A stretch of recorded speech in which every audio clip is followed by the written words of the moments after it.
یہ بندے اندر آئے نا، انہوں نے آ کے امام سے کہا آپ کو ڈر نہیں لگا؟ وہ غلط تھی، اس کا پیشہ غلط تھا، آپ کو ڈر نہیں لگا؟ اے گل جدے واسطے میں گل شروع کی ہے، جب کہا نا ڈر نہیں لگا، آپ کو گھبراہٹ محسوس نہیں ہوئی؟ زہرا کلال مسکرا کے کہتا ہے اگر میں غلط عورت کے ڈر سے بھاگ جاتا پھر تو میں یوسف نبی تھا۔ جنہوں سمجھ آئی ہو بندہ بولے یار میں تو اٹھے مذہب کی ترجمانی پیا کرنا بندیا، میں اس صاحب امامت بھی پیا کرنا سکتا، امام حسین پڑھی آتی یاد ہے نیک نصیب کرے گی پترہ میں شہر آباد کرے گی۔ اللہ امام موسیٰ کاظم نے مسکراتے ہوئے کہا اگر میں غلط عورت کے ڈر سے بھاگ جاتا آیا ہے پھر تو میں یوسف نبی تھا۔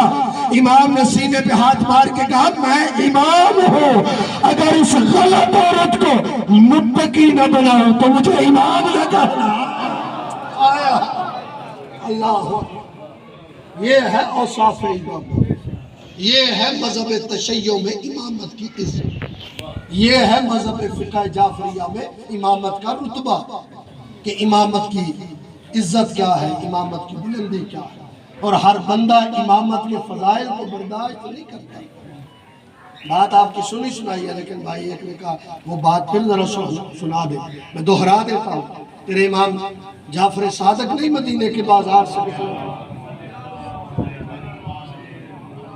تو امام آگے ایک درزی کی دکان سے گزرے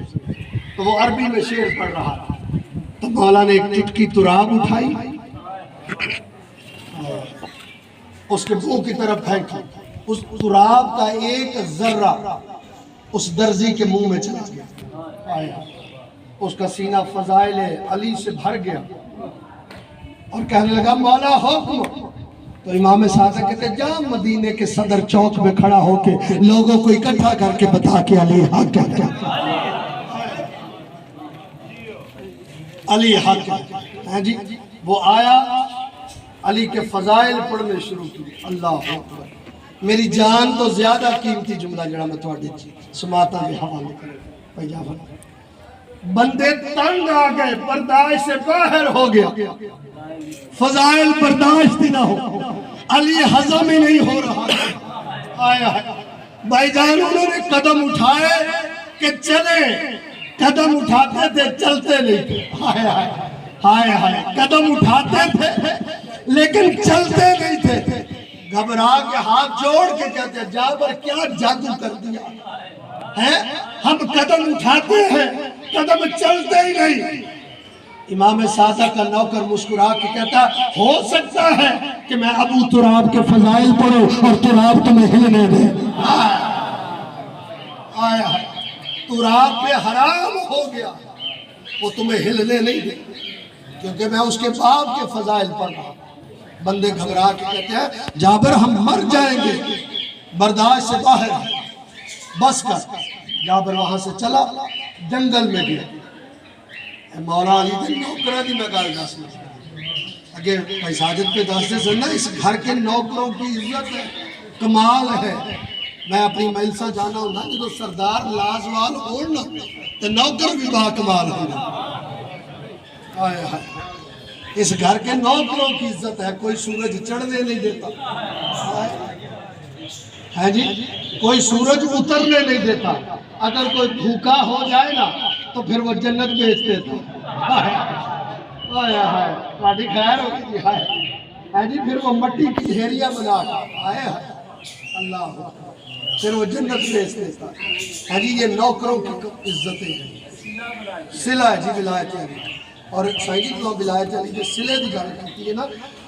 سلمان جڑے ایمان کے 10ویں درجے تے سننا، انہوں نے دشمنوں نے اپنے دربار سے سدیا، انہوں نے آکھیا سلمان تو علی نو چھڑیا ہی نہیں، جتا کیے تینوں علی علی نے کیا دیا ہے تمہیں، ہمارے ساتھ ہوتا خلافت میں تیرا حصہ ہوتا،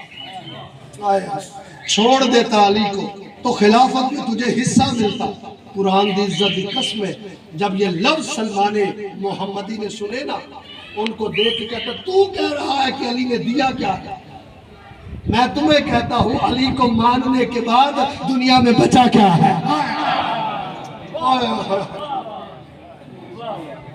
اوئے ہوئے نہیں یار تجھے توجہ نہیں بات امام حسین تھوڑے پترہ ہیں اور خدا کی قسم کھا کے کہتا ہوں امام کے قریب ایک بندہ آیا اس نے آ کے کہا کہ مولا قرآن میں آیت ہے ان اللہ یرزق من یشاء بغیر حساب کہ اللہ جسے چاہتا ہے بے حساب رزق دیتا ہے مولا ہم تو گن گن کے نوالے کھاتے ہیں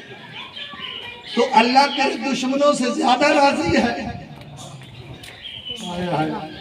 انہوں نے کول بے حساب رزق ہے اللہ ان کو زیادہ رزق دیتا ہے تو اللہ ان سے راضی ہے آپ کے ماننے والوں سے راضی نہیں جاگے آ جائے کہ آپ کے ماننے والوں سے راضی نہیں ہے دشمنوں سے راضی ہے ہم گن گن کے صبح کھا لیں شام کو نہیں ہے شام کو کھا لیں پھر صبح کی نہیں ہے وہاں انبار لگے ہوئے ہیں رزق کے تو اللہ ان سے راضی ہے تیرے امام مسکرا کے کہتا ہے عقل کے اندھے تجھے کس نے کہہ دیا ہے کہ تو رزق جو ہے وہ روٹی کو سمجھتا ہے تو رزق مال کو سمجھتا ہے تو رزق گاڑی کو سمجھتا ہے کوٹھی کو سمجھتا ہے بنگلے کو سمجھتا ہے تو مولا پھر رزق کیا ہے سچی ماں کا سچا بیٹا کہتا ہے سن اللہ جس سے راضی ہوتا ہے نا اسے گاڑی بنگلہ کوٹھی نہیں دیتا اسے علی دیتا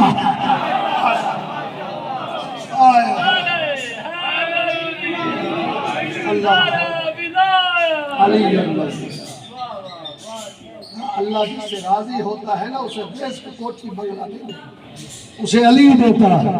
اور ولایت اسی سلمان سے کہا گیا کہا علی کو ماننے کے بعد دنیا میں بچا تھا انہوں نے کہا پھر بھی سلمان یہ دیکھ انبار لگے ہوئے دولت علی کو چھوڑ دولت ساری لے جا اب سلمان کا امتحان تھا انہیں دیکھ کے کہتا ہے اگر تم علی کو مانتے نا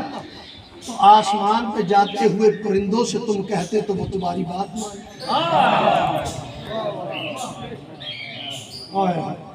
دریا کے کنارے جا کے دریا کی مخلوق کو کہتے وہ آمین کہتے وہ لبیک کہتے تمہاری آواز انہوں نے کہا اتنی عزت علی نے دی ہے ایسا ممکن ہی نہیں ہے کہ پرندے بھی کبھی نوکروں کی باتیں سنتے ہیں گرمی بڑی ہے میں چھڈا لگا جناب ہے اللہ امام حسین تو سلامت رکھیں ہے کہا کہ مخلوق کو کہتے وہ آمین